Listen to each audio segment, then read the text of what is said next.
Hello everyone, this is David, and we're going to be doing something a little different, I think, for a little while. I'm going to get away from watching movies because I'm going to start talking about one of my favorite television series of all time, and that is The X-Files.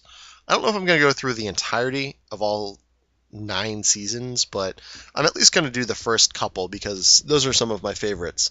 And if I decide, I'll keep on going. We'll see what happens. I kind of play every season by ear, but I'm going to go through, try to label them as appropriate.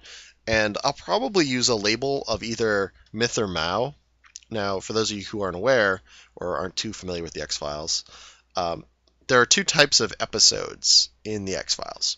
There are Myth Arc episodes, and there are Monster of the Week episodes.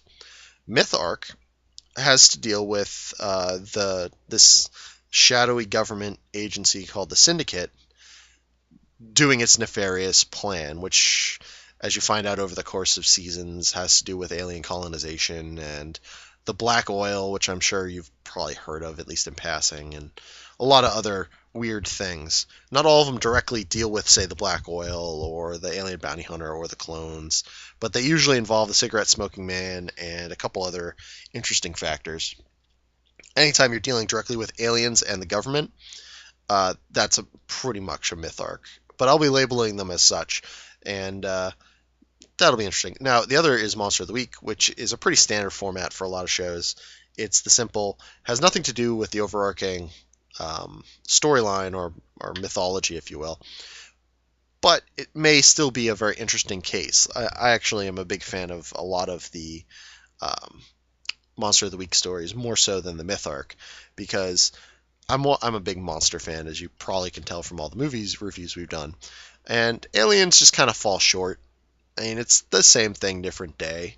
The story is interesting with the myth arc, certainly. It's good to see where it's going. But with the Monster of the Week, like, all bets are off. Like, it can be anything. You know, the aliens are the aliens, and by the time season 4 rolls around, you have a pretty good idea of what all the different aliens can do. Um, well, not really different aliens, but like the aliens have a set of abilities, and once you find it, kind of figure out what they do, it's kind of okay. Well, how are they going to get out of this sticky situation? Um, but the monsters of the week can literally be anything. The most classic example being the Fluke Man from season 2.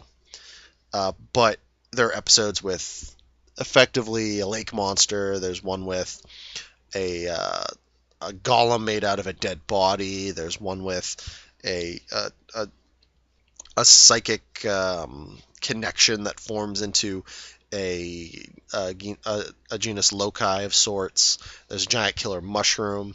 And the giant killer mushroom sounds funny, but it legit works out in the episode. Well, kind of.